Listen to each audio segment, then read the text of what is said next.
This is Innovation Connected, coming to you from the World Economic Forum in Davos, a podcast by Tenity.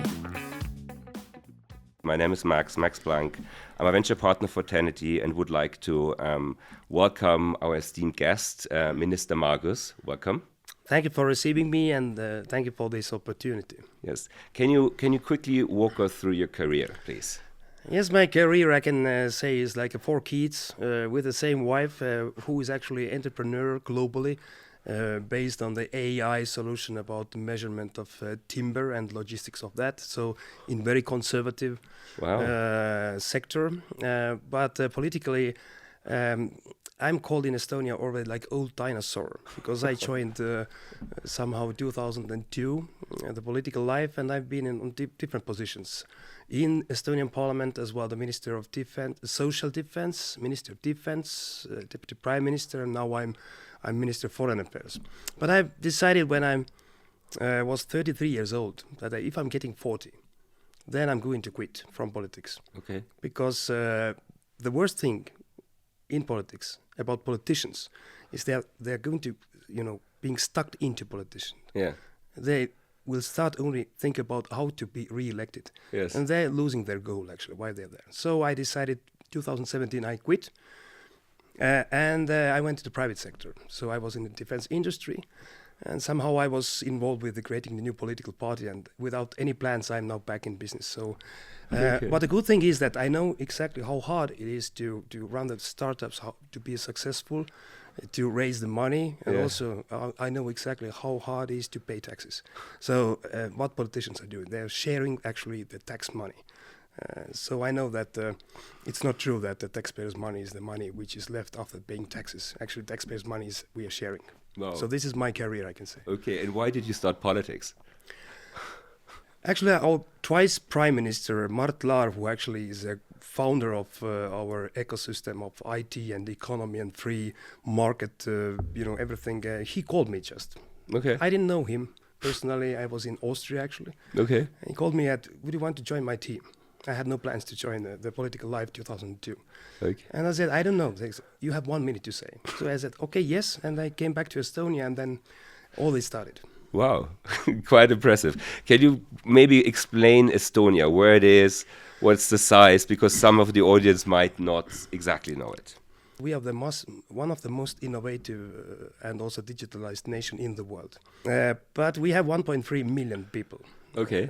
Though it's not a big country. Okay. And the resources, we have lots of nature, lots of forests, but actually what we have is a brain and education. So we change a lot. When we regain our independence in 1991 after the collapse of Soviet Union, and I can say as well that we are the most free country in the world. We are admire freedom, the personal freedom of speech, freedom of making business, and that's why we are having as well per capita the most unicorns located to Estonia as a headquarters. So wow. It's like 11 or 12. There many are coming. So it's the best. How can I say startup environment for everybody in the world. So I'm very happy that you are there as well, located as a. And we're taking it very serious because our GDP is changing more towards IT and this kind of solutions. And we're not satisfied with what we have right now. So we are going to use more heavily the AI in the public sector. So one reason why I came back to politics and we formed a new political party based on experts in the meaning, not politicians. I'm the only politician there actually. So was actually to change the Bismarck way of thinking of governments. What we have done, the best in the world, we digitalized the Bismarck governance. We are very quick, very efficient, but actually we didn't change the governance. So people still, they need to apply for services, public services, social services, whatever. We want to change it. We want to personalize the services. That services coming to you based on the information. Yeah, you need just agree with the services. So literally, you don't have to knock the different office doors. Can you give an example? What does it mean like that I get a suggestion by the state? Since your birth to death, We know actually everything what is happening. What is your background? Where you're living? What is your income? What is your parents' income? What is your medical situation? So, and we can offer existing services that you just agree. So it is more efficient on the public sector, but also it's consuming less people's time. So we have calculated it into the GDP as well. Okay. Can you imagine how many hours, days, years, centuries the people are spending of applying different services and thinking about how to get rid of this bureaucracy? Yes. So the idea behind that is actually we can hide all this bureaucracy and complexity of the public sector from the person's view. So I just give you one example. I got this idea when I was Minister of Social Affairs. I asked the system, please draw me a map of different, the decisions and applications and whatever, what one family must do if the disabled child will be, born there. Mm. And it took 3 months. And I was, delivered that what our minister is doing. I said, no, I wanted the view from this family, together with the local municipalities, the government offices, and so on. It was a huge net of, so we can hide everything. And this family can deal only about this child and also how to survive, how to live their life. So this is a new concept, and it's a technology, but it's also policy. So it's even more policy. So maybe you could be an advisor for the United States. I think they also try to do that. Yeah, actually, the Elon Musk is more than welcome to Estonia because we have been like a lab for the work. Yeah. So we have all this environment for that, and we have actually why Estonia is a perfect place to run the startups and IT and technology businesses is because we have developed everything together with the private sector. Everything together with the private sector. We believe naturally that innovation is coming from the private sector. So we have already companies which has been together with us more than 20 years. We have made all the mistakes our partners don't have to make again. And these companies, they're global right now. So, can you give some examples? Okay, everybody knows, Bolt is a good example. Yes. Wise we have, I don't know, many of them, but also Nortal, this kind of developing companies. So there are plenty of them. So which role do you play in the European Union in context of innovation? We are somehow leading these kind of processes, and as well now we have this kind of like security question in Europe as well, more than ever before about the cybersecurity. So Yes. even the NATO Center of Excellence of Cyber Defense is located to Estonia, as well this European Union IT Center is located to Estonia. So we are somehow leading, pushing heavily this kind of like digitization in Europe, and also we are not very happy about this European natural reactions of AI and new things that over-regulating that. So we're having much more open approach on that kind of things. And of course, globally as well. We are very active in Africa, in Arabic countries, and very, very many places in the world. So as a Minister of Foreign Affairs, we are backing up our partners and our companies as well, bringing as well investments in. But we have a special program. So we have 1.3 million people living in Estonia, but we want that most of the people in the world, they will become the residents of What Estonia does that as well. mean? Can you explain that? So we have more than 10 years already this e-residence program. So we have more than 130,000 e-residents people. Everybody can apply, go online, apply. And you can be a part of Estonian e-government and e-solutions without actually living in Estonia, having all this business environment, about taxation. It takes me like 30 seconds annually, once a year, to declare my taxes. So I don't have to hire the lawyer or tax advisor. Many other things, and it becomes more and more popular. So our business environment is open for everybody. So you also have it's quite. What's the strategy behind it? I mean, why should people do that? I imagine I'm a Swiss person. Why should I apply for e-residency in Estonia?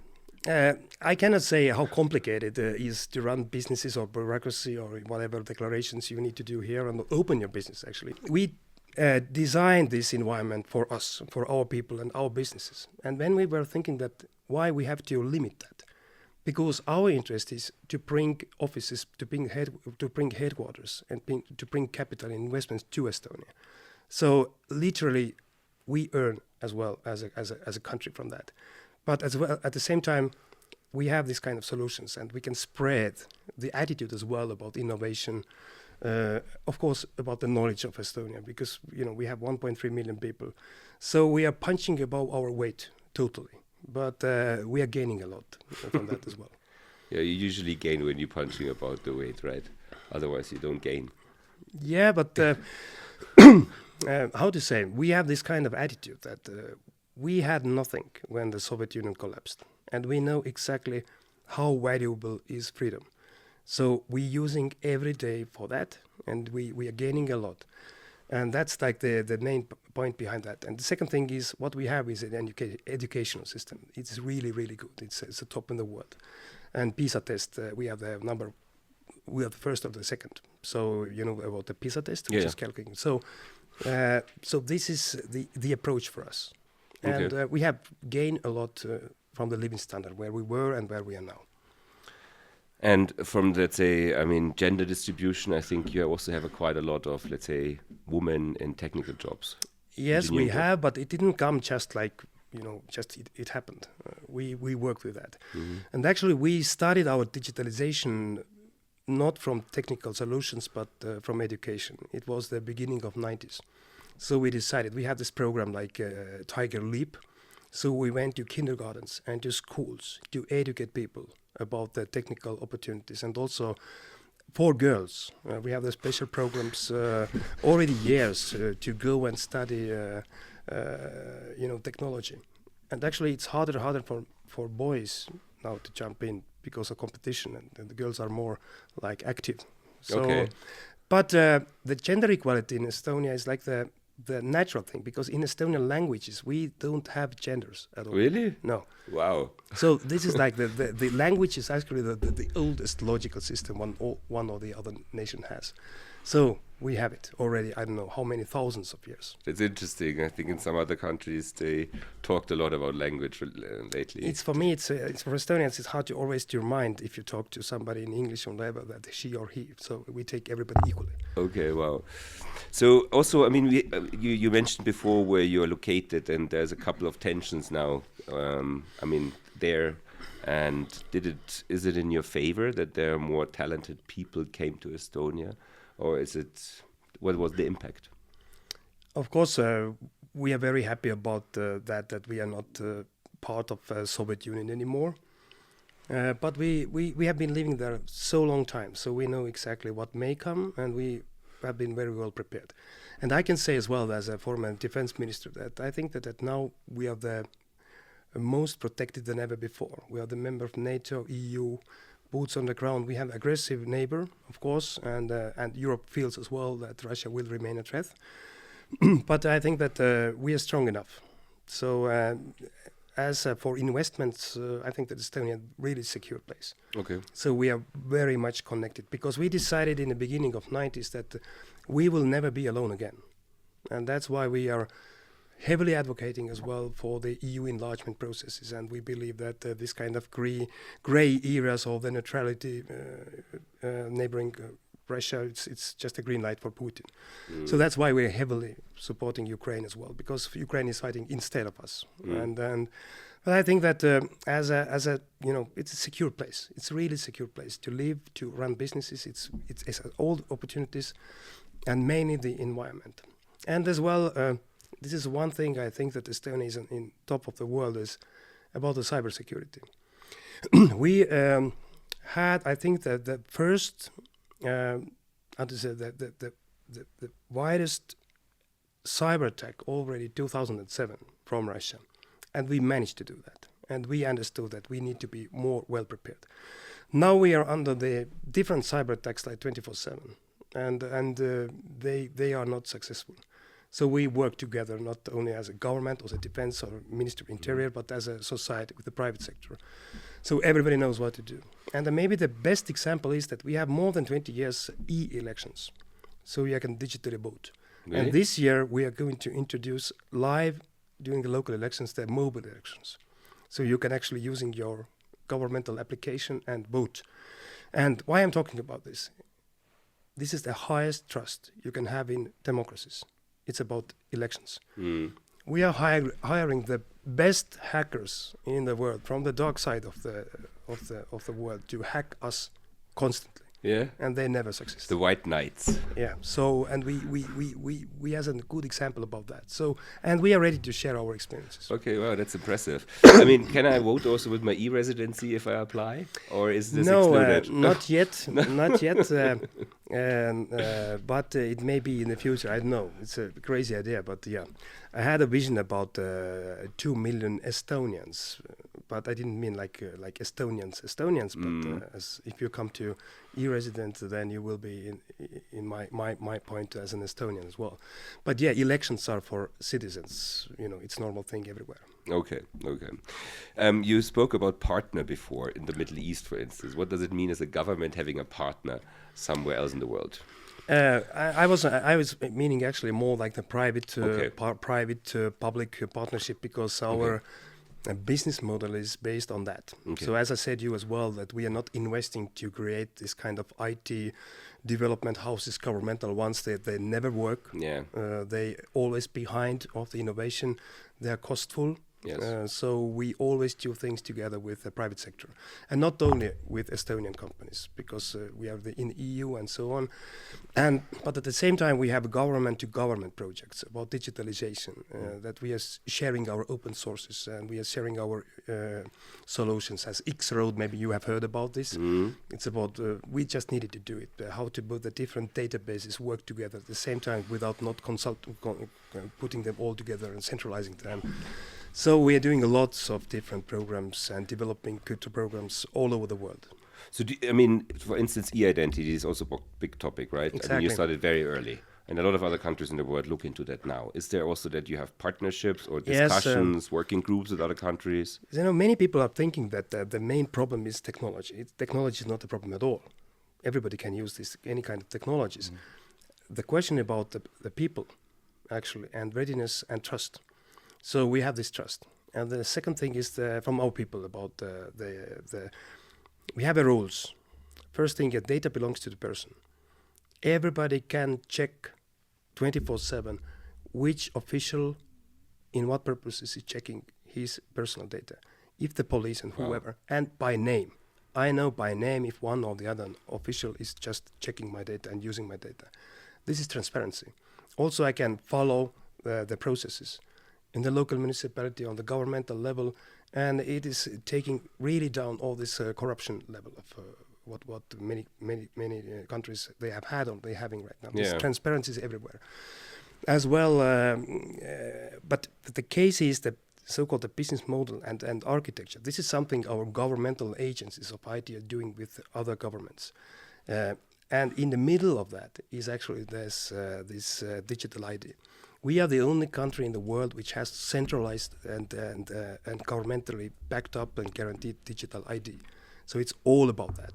So that's the reason why we can actually do this kind of changes of the e-governance and everything else. So, and this is crucial, but it's harder and harder to do, I think, all over the world, different places. We started in the right time.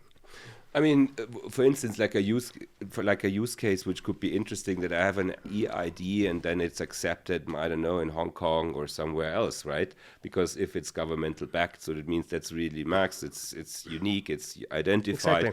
So why should there be notary processes or whatever for bank account opening and that stuff? I think, is there something going on between states, like working groups of acceptance? Yeah, of course, we are working very closely and mainly with governments, because it's more and more like the centralized question for everybody. But it's hard to implement this kind of solutions based on trust, based on this kind of, because we have already too many different solutions and the private background solutions as well, which are working in the meaning. But if you want to reform your governance, you know, as a public sector governance, it is all based on your digital ID. And this is not voluntary in Estonia. Everybody must have. It's like the passports, yes, mainly. You must have it, otherwise you are not our subject. So it is coming from there. And it was like some kind of like a social agreement that we go to that. So, and even older people. So I've been asked many times that how your older generation is dealing with that. We had a special programs to teach them, to educate them, and also we have backup systems that everything is granted as well as a traditional ways. But it took a couple of years, and the older generation, they're enjoying that. They don't have to go everywhere. As well as the medical system, e-health, and there's prescriptions. It's all digitalized. Yeah. So it's actually, people love it. Okay. It's very impressive, I have to say. Still, as we talked before, probably you should do a roadshow in some of the countries where currently some changes are. We have the central of these e-solutions. Everybody can visit in Tallinn and get as well this natural feeling what it is. So you can actually go and check what if you will become the Estonian e-resident or even to live in Estonia or to run businesses in Estonia. We probably post that below our podcast as a link for all the audience. Can you tell me something about Emerge Estonia?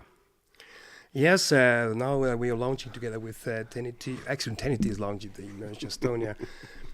But we have this Team Estonia program, and also we are backing up a lot this kind of cooperation from the public sector to bring in investments, early stage investments, because Estonia is really per capita the not only unicorns but also startups. We have the most of them. Yeah. It's like some kind of environment we started to build together, mainly based on the private sector initiatives already like 15, 20 years ago. So, and we are backing up this kind of initiatives, and we are asking to open the offices as you did in Tallinn. Maybe for startups, it's not the best times globally in the meaning of there was a boom maybe like 5 years ago to raise money, but I think that maybe it's even good because the bullshit is gone, and now you have real like projects and early stage, and our problem. It's like natural problem is we have brilliant ideas, we have brilliant brains, we have brilliant startups, but how to scale up? Because market is small in Estonia. Yeah. And most of these startups, they are like global, or they're having this global approach. Yes. And capital is very expensive because of our size. I can say honestly. And that's why we need this kind of cooperation. We need this kind of launches of these programs as well. Yes. And to bring in investments and these ideas and capital and to scale up. Yes, this is why it's so important for us as well. Yeah, also for us. I mean, we because we can also help scaling these companies to our different global hubs. I think that's a good combination. So we are here at the forum. So what is your takeaway? The main takeaway this year from Davos? Actually, it was my first year. I have always been mainly focused on the Munich Security Conference. Okay, yeah. But our Prime Minister had no opportunity to come, so I'm here instead of him. It's a mess. It's a Davos mess, but it's a good mess in the meaning. Okay. It's one thing, of course, security situation. Of course, President Trump, who just jumped into the office like 4 days ago, right now, it's everywhere. Everybody's talking about what will happen. And it's not only about like Russia, Ukraine, it's about AI, it's about the trade, it's about taxations, it's about everything. So I think that we are in the middle of the historical change.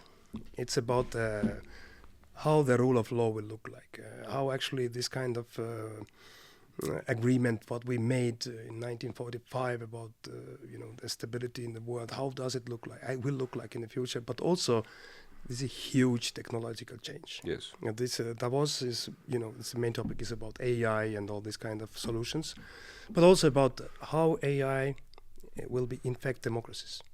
So this is a very important debate, and we are just in the beginning. We don't know, actually. Nobody knows where it goes. So I think that these 3-4 days I'm here, it has been really colorful, very useful, and very high level as well. Yeah. And very straightforward discussions. So that's why I love it. But also, there is a snow outside. Yeah, it's beautiful, right? And I love snow. So we have some snow as well in Estonia. Yes. So really thank you very much for sharing that open opinion and also how your first time was here at the forum. And thank you for coming. And I wish you a very safe travel home. Thank you, and I'm very happy that you are in Estonia. Thank you. Yes.